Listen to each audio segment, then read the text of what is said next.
So আজকে সকালটা মানে দোকান থেকে না, আজকে সকাল থেকে মানে বাইরে হয়েছে এদিকে। আজকে আমি দোকানদারি করছি না, এখানে অনেক বৃষ্টি হইতেছিল আর আমরা এখানে আসলাম।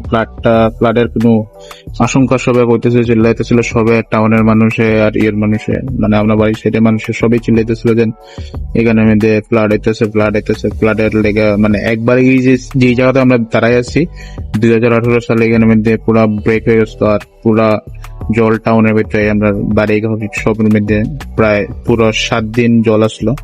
সো এটাই আমরা দেখতে আসলাম আর এখানের মধ্যে এখন রিস্ক ফ্রি আছি, কিছু কোনো প্রবলেম নাই, কিছু নাই। সো আমরা এরপর এখান থেকে ডাইরেক্ট উঠা বেরিয়ে গেছি আর আমরা এখানে আইসি যে জায়গাটা দেখতে, এখানের মধ্যে কিছু জল, এটা হলো মন নদী। আমরা এখানে ব্রিজটা, এখানের মধ্যে জলটা বাড়তেছে, অনেক বেশি বাড়তেছে আর আমরা টেনশন লেভেলটাও বাড়তেছে।